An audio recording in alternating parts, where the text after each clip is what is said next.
Let's work. Turn it down and listen to the experts. Gotta give a shout to the Talking Junk Network. Showing love, hosting battles, playing dope joints. The break room topics always staying on point. Never disappoint. We'll never need a makeover. We here for the takeover like Jehovah. Talking Junk break room takeover on the podcast. Dropping bomb facts on demand like Comcast. Now drop a comment whenever they're going live. Hit the YouTube channel right now and go subscribe. Peace. Talking Junk Network, where entertainment lives.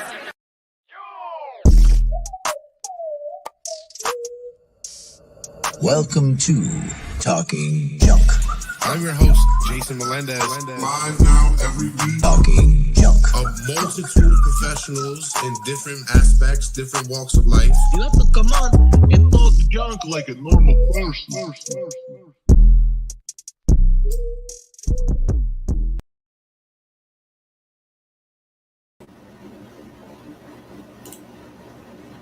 All right. Enough bragging about how hard we all work today.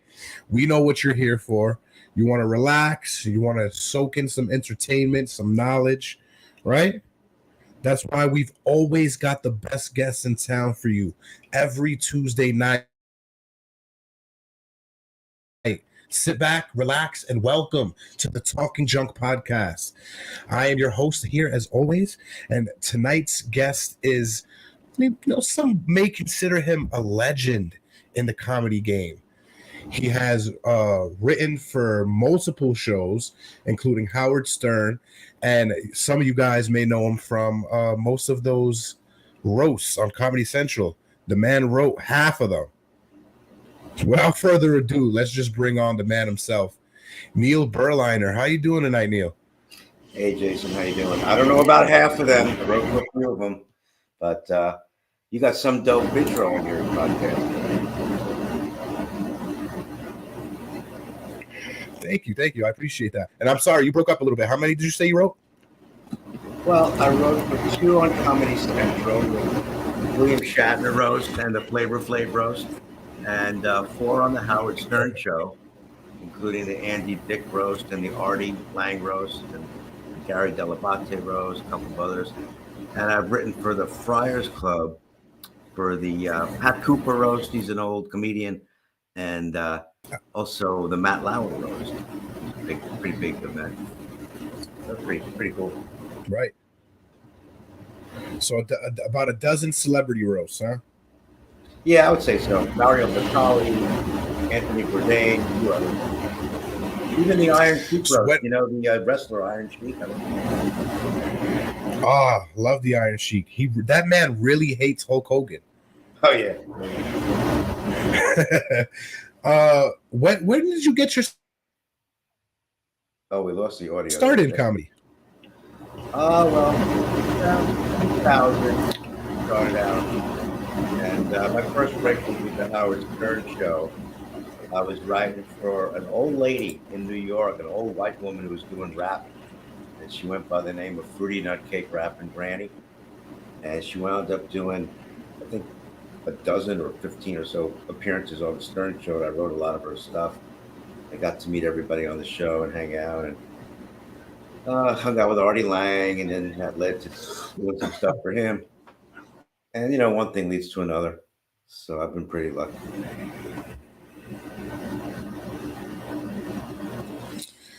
That sounds amazing. So you weren't writing for the Stern show at first. You were just writing for this lady's roles? Right. Yeah, I was never really on staff at the Stern show, but I guess I was like a freelance. And I decided one day that I better start doing something else besides writing for an 80-year-old rapper. So I came down to the Stern show with a bunch of jokes one day, and there was a big lunch at the show that day at the Sirius building in Manhattan. And the Del Frisco's, restaurant Del Frisco's. And a lot of guys from the show were there, and I brought, for some reason, I had like 7, 8 copies of a bunch of jokes. And I got up in the middle of the lunch. I said, listen, guys, I got these jokes here. Let's read through them. If they suck, you'll never hear from me again. You'll never see me again. But if they're good, maybe you could use me for some stuff on the show. And it worked out okay. Good. Let's I have okay. Let's take a look at the granny, but I have her pulled up from your page here. Okay.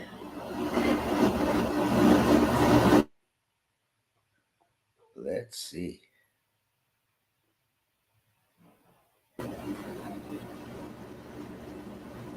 There it is, right There there. you go. Fruity nut cake wrapping granny. Yeah. Yeah, I made this. I got a walker for her one day for her birthday, and we brought it to the show. We wrote a cartoon about her. Boy, you're really up. You're up on the audio and the video. Now, do you do the art for these comics on? No, I suck as an artist. I'm the worst. But this artwork that you see comedy here, is an art form, so I wouldn't say you suck as go an there artist. again, but go to where that artwork is, the gold and black. Okay. My friend Gregory Siff is a fantastic artist. If you go scroll down a little bit more, just since you showed it, this gold and black stuff. My friend Gregory Siff is an artist in LA, and he's got big contracts now with Topps baseball cards and Mercedes. And Tom Brady, get this, Tom Brady just sold his house in Tampa Bay because he left the Buccaneers, right? And in Tom Brady's real estate listing, right smack center is one of my friend's paintings, right in Tom Brady's house. This guy, Greg Siff, who did my artwork for him. So he's becoming a big star in the art world. That's just an aside, Jason. Anyway.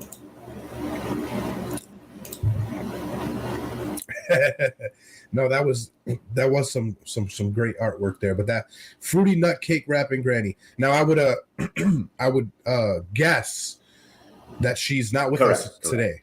That's great about I think 5, 6 years ago. Okay.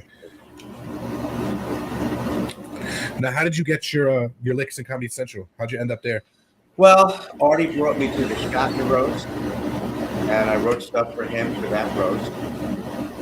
Jason Alexander from Seinfeld was the MC, and I wrote a line for Artie. It was actually his first line. He came out, and he said, Jason, my man, this is after Seinfeld was off the air for several years, you know. So he comes out and says, Jason, you're a dedicated actor. Right. You went from the show about nothing to actually doing nothing. So that was the line on Jason. And then from there, I went to write for Samore. You know the comedian Samore? He was in the Queens of Comedy.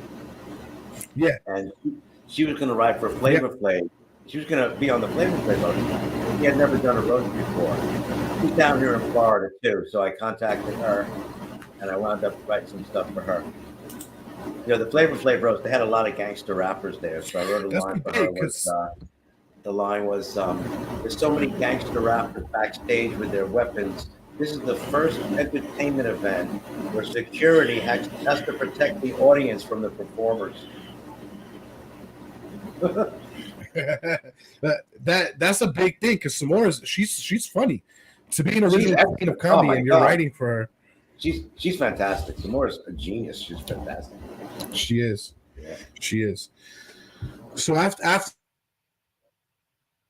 was it after the roast that you wrote at the New York Friars Club? Yeah, I went from Comedy Central, then the Friars Club called me up, and they wanted me to write for them. And actually, I had my most famous roast line ever in one of the Friars roasts. They were roasting Matt Lauer from the Today Show, you know, and this was before anybody knew about Matt Lauer's sexual problems, you know. And everybody was there at that roast. Tom Cruise and Aretha Franklin, Neil Simon, all the media, Howard Stern, everybody. Right, because it's William Shatner, so the star. No, this was not Shatner. This was the Matt Lauer. Got to come out. Okay? Yeah, but anyway, so Katie Couric, she wanted the writers to come up with a line, little known facts about Matt Lauer. So the line I wrote for her, and the line she did was, the little known fact about Matt Lauer is that he loves to eat curry. Okay, now Ann Curry was up there on the dais, right? So the whole place went berserk. It was really cool. 1,500 people hit the deck. It was very fun. And we didn't even know. You know, when I wrote the line, I didn't even know what I was talking about. I could just imagine that killing live. Yeah. Hey, it sounded like you knew what you were talking about. I didn't though. I just thought it was a funny line. Little did we know. So, what happened with Mad Magazine? Why didn't you guys work together? Well, what happened was I was teaching joke writing in New York City at a big theater called the People's Improv Theater, the Pit.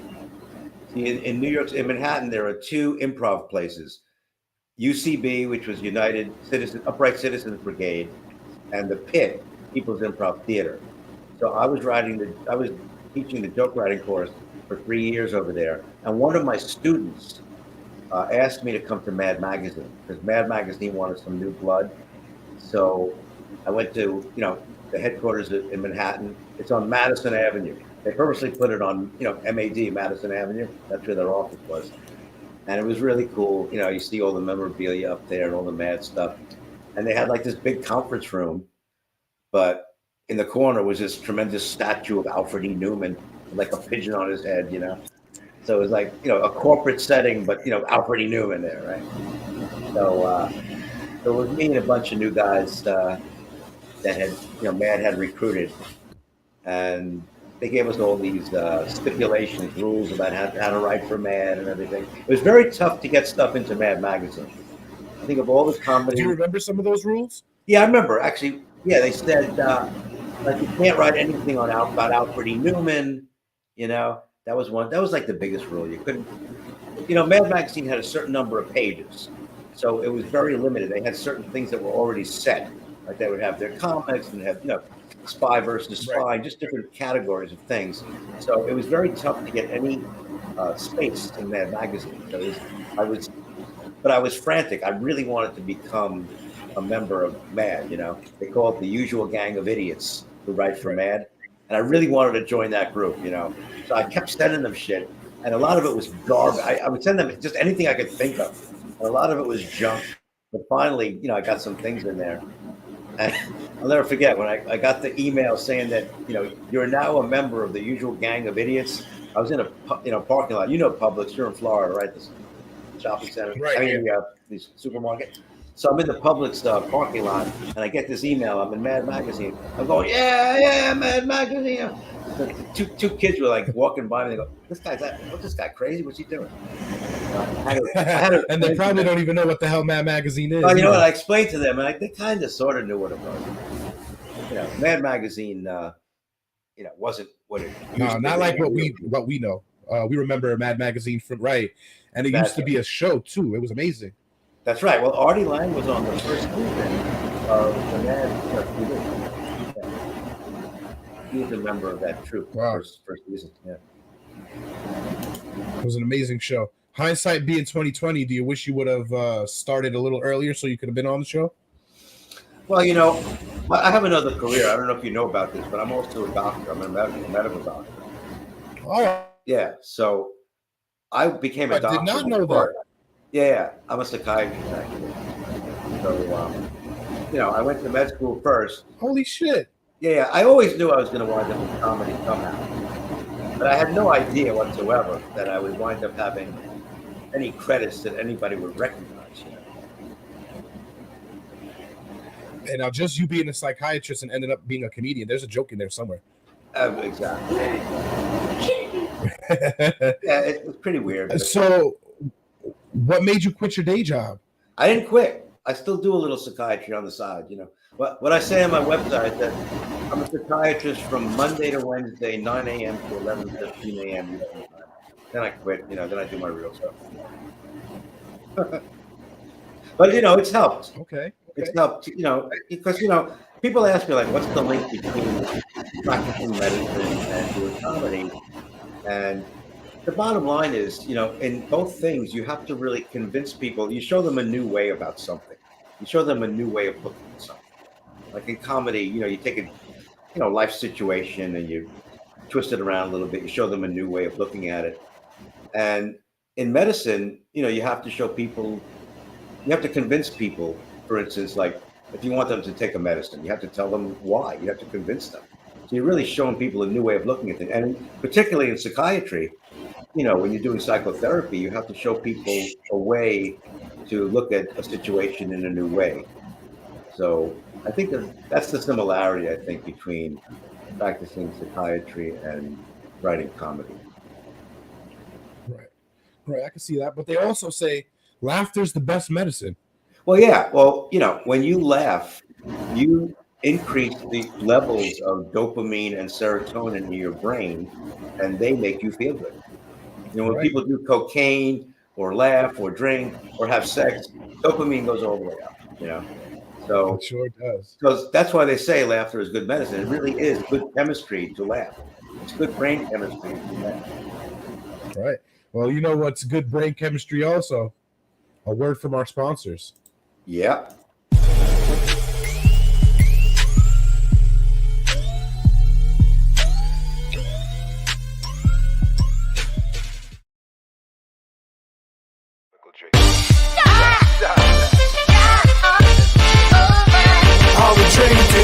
Me and my team, whenever we link up, they're gonna be drink up. We sit down, relax and have few glasses when there's things to think about. Like I'm nice with the boss when I tend to the boss and I'm not talking drink ups. So tell the bartender that tended the bar to please pass me a big cup up. And tell that waitress that's waiting on us to put a little ice in it. Now watch the ice become weightless like the spaceships that I be sitting in.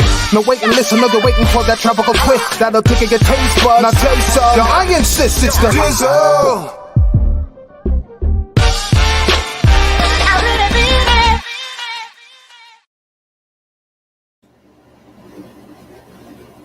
Go to dieselbrand.com and order yours today.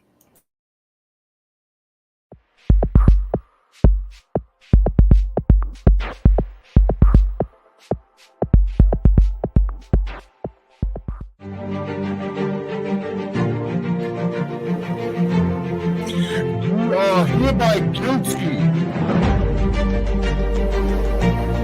You are hereby guilty of pretending to be nutritious. You are hereby guilty of being full of garbage. Who can save us in these troubled times? Excalibur! Save 20% off your first order with HP Street, 10% off every order after with Talk Junk 69.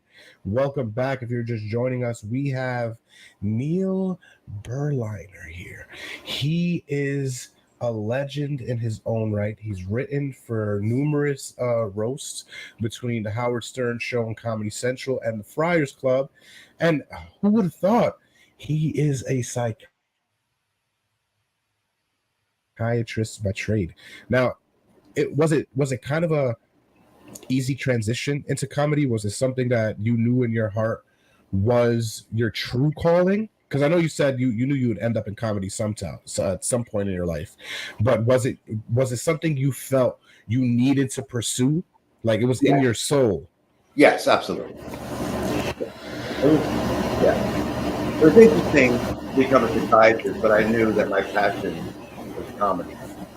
And a funny story is that I got my start in stand-up in a very unusual way.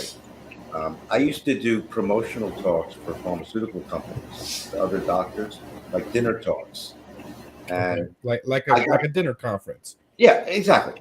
And I got booked a lot after all not because I was such a great doctor necessarily, but I was funny, and the other speakers, the other psychiatrists, were very dry and kind of boring. So I made my talks really funny, and I didn't know it at the time, but I was sort of grooming myself for real stand-up comedy and comedy writing. Like, for instance, what I would do is I'd go to some crummy town and give a talk, and I would ask the drug rep, like, what's the worst restaurant in this town? So they would tell me the name, Joe's Restaurant, whatever. So I would give my talk, and I would say, thanks for coming, everybody. It's packed here.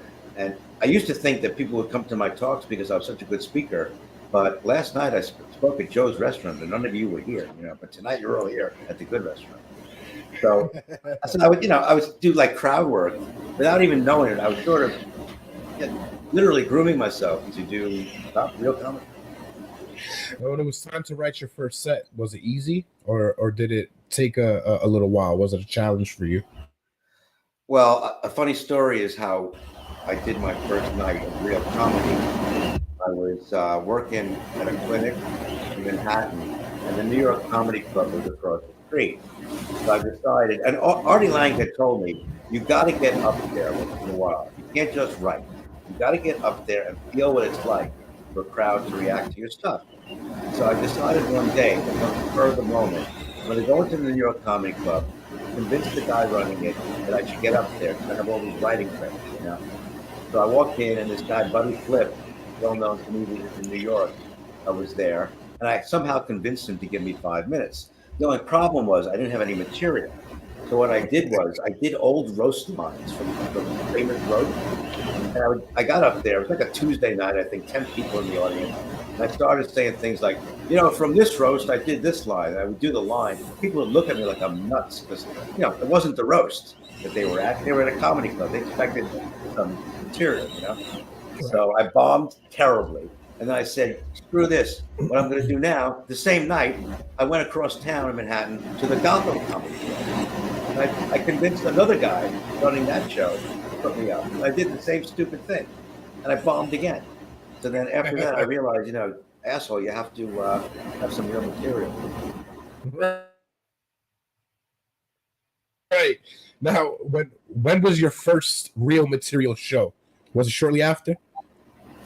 Yeah, I mean, I started doing hosting and opening for people and stuff. I don't really remember my first real show, but I do remember that I told myself after I had bombed that you better get some jokes that are good. And, I would test them out like on Facebook and other social media places. And I went on with more confidence knowing that, because I knew how to write jokes. I knew I could write jokes. So I realized that, you better start doing it. You're going to get up in front of people. And from then on, I did okay. Do you remember anything from your first set? No, I really don't. But I'm sure it was palpable. Because, I had written for a show in L.A., like a Tonight Show kind of show. It was called The John Kerwin Show. And I wrote monologue jokes for that show. So I'm pretty good at writing monologue jokes. And in case you're interested, the 5 monologue categories are politics, entertainment, sports, science, technology, and crazy stories, like one-off stories, like Florida Man kind of stories, stuff like that. But those are essentially 100% of what you're going to see on any late-night monologue. So I got pretty good at writing those. And that's a lot of what I did at first. And then I realized that to be really good at stand-up, though, you can't even do that. You really have to let the audience know about yourself. You have to, let them know about your persona. So then when I realized that, I started telling people I was a doctor and 2 careers and all that kind of stuff. So, people got to know what my real personality was. And that was the key to doing even better. And not just getting up there and doing monologue jokes, but mixing in some of my own. You got to let them in a little bit. Sorry? Right, you gotta let them in a little bit. That's right. I know, I'm sorry, the delay is killing us. Now, do you do any stand-up nowadays? Yeah, actually last December, a few months ago, I was at the New York Friars Club. And they've closed since then. So I think I might have closed them down. I don't know. And it's funny because a few years after I got the Mad Magazine. You ever took a shot at the No, go ahead. I'm sorry. That's the delay. No, I was saying that Mad Magazine is no longer in existence. So I think I might be a hex on these comedy venues, They hire me and then a few years later they don't exist. Well, I do my graphics kind of based off kind of like what Mad TV does, but I use my son's face as the Mad TV guy. That's really funny. Have you ever hit the improv over here? Which improv are you at? I think it would be the Orlando Improv. Yeah, I've done the improv at West Palm Beach. Okay. Yeah. So you were named in 2022, excuse me, as the first comedy writer in residence for the Comedy Cures Foundation. That's a charity organization that's done events for patients and caregivers on 4 continents over the past 20 years. supported by Jerry Seinfeld's foundation as well as by many other top names in comedy. Now, what exactly does the comedy writer in residence do for a charity? Well, lots of things. I'm sort of like their in their bullpen, you know, like the relief pitcher. I come out, whatever they need me to do. For instance, like every day there's a weird holiday on the calendar, so I'll write a weird holiday joke for them, and they put them on memes and stuff, and they send it out through their social media. And we also have a monthly writers' room that I started. So I get top comedy writers from all over the country to do a half-hour Zoom, and we pick a topic, like a health topic, and we write jokes on it. We punch them up, you know, in the half hour. We bounce the jokes around to each other. We come up with some good jokes, and then we send those out to the patients and the caregivers and all that. Now, when you guys are doing this, is improv a lot of used a lot in your process? Because I know most of the time, artists in particular, like rappers, singers, actors, and certainly comedians, they like to bounce off of each other. So now, if you guys are in one conference call, are you improving to each other while writing these yes, that's jokes, or are you? Yeah, exactly. That's what we're doing. So I'll come up with a joke, and somebody will improve it, change a word, you know, tighten it up. You know, the two biggest mistakes that people make when they write jokes is too many words in the joke, and they bury the punchline in the middle. You know, the punchline has to, what I call it in my classes, I call it the punch word. I don't even call it a punchline. Because in every joke, there's one or two words that really are the funny part of the joke. So you can't bury it in the middle. Because if you do that and you keep talking, the audience is going to focus on the last thing you said, which is not the funny part. So the funny part, the punch word, has to be at the end. And a lot of experienced comedians, and I do it sometimes too, even, you know, you make the mistake with burying the punchlines.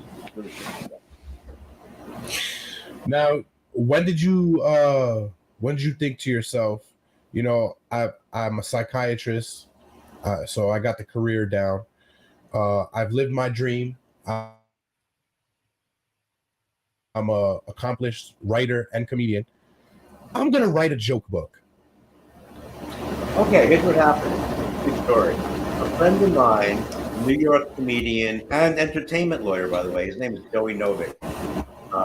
He had been writing some jokes on Facebook for about a year, and he would write a joke like, on February 3rd, he would write a joke, what happened on February 3rd in history, something that happened like in 1721 or some other year, and he'd write a joke. Okay. And he put a bunch of them together, and he said, look, Neil, I bet we could make a book out of this.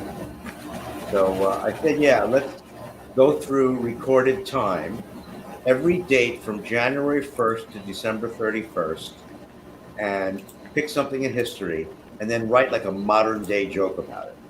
Okay. So we had 365 dates, 366 if you include February 29th. So we had a big project on our hands, 366 jokes to write. So I got a couple of other friends involved. Mike Morris is a friend of mine from the Stern Show and Mad Magazine, and he's written for Lisa Lampanelli for many years. And I got another friend of mine. His name is Ron Bo Phillips. The way I describe him, he out-Kramers Kramer on Seinfeld. He's a crazy guy, gets into all kinds of situations with the cops, with strippers, with drugs, you know, all this stuff. And he's a kick-ass joke writer. So the four of us got together, and we would have these like business-like Zoom meetings every week or two, every Friday or so. And we divided the year up, you know, into different months. We'd each take like 3 months, write jokes. If we couldn't come up with a good joke, somebody else would, you know, pitch in. And before you know it, we had hundreds and hundreds of jokes, several jokes for each date of the year, actually. And then we decided that I would edit the book, and we put it out. And I decided to call it Ha Ha History. And I think I called it that because on the Stern Show, oh, thanks a lot. On the Stern Show, they have Baba Booey, you know, Gary Dell'Abate, and they're always calling him stuff like Fa Fa Flunky and Mama Moron and Baba Booey. So I think I got the name Ha Ha History just thinking about that.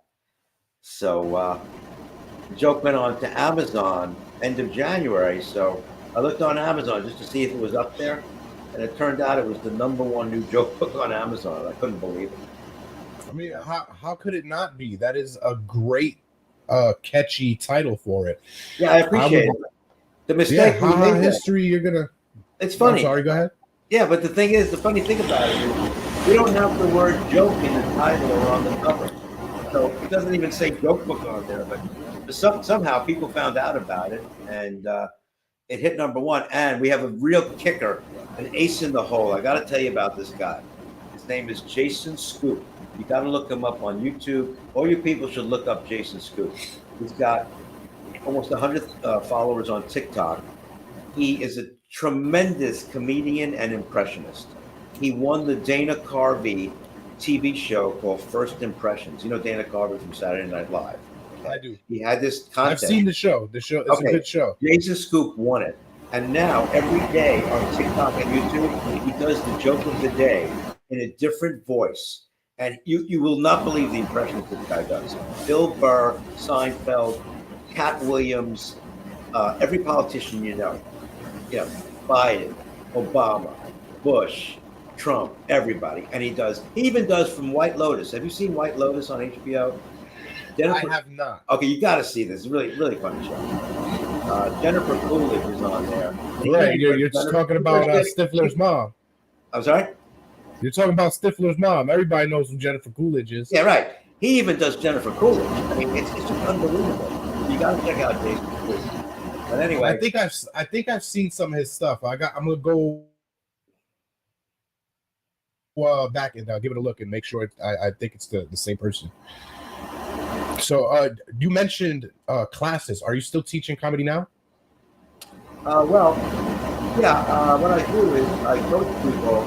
So if they go to my website, if they want me to do a project with them, I'll help them out.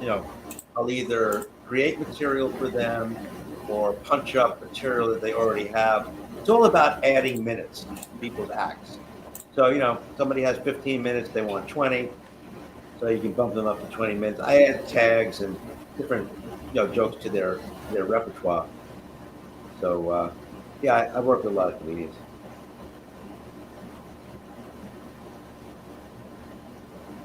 Boy, you got the graphics down, Jason. You Here's the website. Wow. You got everything up there. I like to be very thorough. I like to be very thorough. You are. You're a professional. I try, sir. Thank you very much. But I would love to dip my fingers in some comedy. So I might be reaching out for that comedy and joke writing, and maybe some stand-up comedy coaching. Yeah, sounds good. Now, I know you are a busy man. You see patients 3 days a week. You do comedy the rest of the week. We don't know if you got another joke book coming out maybe in the future. We don't want to take up too much more. Coming. See, sequel's coming. Yeah, because we got so many jokes from the first one. We have the sequel already. Here we go. Look at that. Yeah. Number one best-selling double time. I always am in the mood for a joke. You want to hear a couple of jokes from the book? Okay. Yes, sir. Okay. So here's how the format of the book is. April 19th, 1971. Charles Manson is sentenced to life in prison. The sentence is literally the only thing Manson isn't crazy about. June 7th, 1993. Rock icon Prince celebrates his birthday by changing his name to an unpronounceable symbol. Ironically, the symbol is always drawn correctly on his Starbucks cup. Here's the illustration, if you can see it. Yeah. No, I can't see it. Let me see if I can give you a there we go. Solo layout. I'm sorry. I'm getting my big chance here and I blew it. Okay. Prince and Starbucks. All right, here's another one. December 11th, 2014. Surgeons in South Africa performed the first penis transplant. They claim that they would have done a testicles transplant too, but unfortunately, we just didn't have the balls to do it. I'll give you one final one. It's a baseball one. Okay, February 23rd, 1988. Lights are installed in Wrigley Field, enabling the Chicago Cubs to play night games. After finishing the season 24 games out of first place, the entire Cubs roster becomes terrified as their maniacal fans can now identify the players by their faces. Oh man. Haha History on sale now. What is happening here? Haha History on sale now. Go to Amazon. I put it up on screen. I'll put it up one more time for you guys. Haha History on Amazon. If you got Kindle, you can get it right now. If you don't have a Kindle, you order the paperback for $14.99. And I am assuming you could get it at every bookstore like Barnes & Noble's. Yeah, well, we're on Kindle right now, but you can pre-order the book. Pretty soon the book, I guess, will be everywhere. #1 best-selling book on Amazon.com.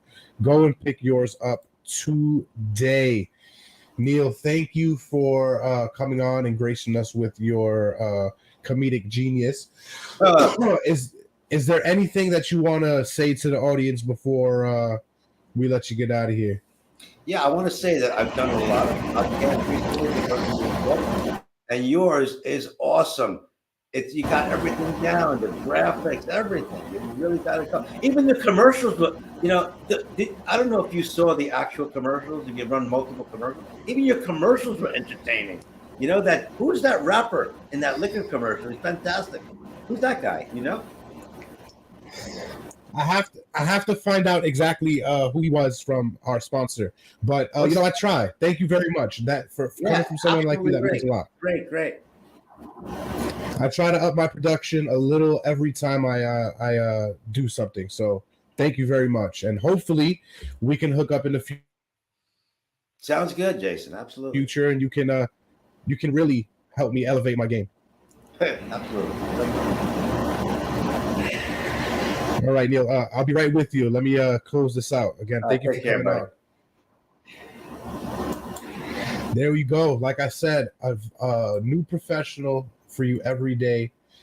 It was amazing. It was amazing. Neil is a great guest. I can't believe some of the stuff he was saying, but I can't wait myself to, try to explore that. So again, until next week, tune in every Tuesday night for Talking Junk, every Friday night for the break room, because we know you love this content we pump out, and we love giving it to you. So be sure to tune in. And like I say every week, share this. They can't know we exist unless you share it. We need y'all to pump this out there as much as possible. You know why? Because word of mouth advertisement is the strongest advertisement there is. And we need the numbers. We're trying to monetize on YouTube. We need those 1,000 viewers. So please, we're halfway there. Just share this with everybody you love. And if you absolutely hate us and you want people to have a horrible time, then still share it with the people you hate. Because what can go wrong? Nothing for you. You win every single time. So please like, share, and subscribe. Leave a comment. It helps. Fan engagement is the best. It is key to survival in this podcast game.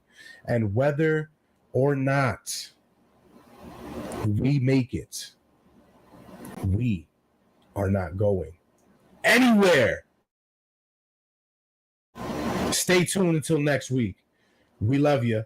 Peace out.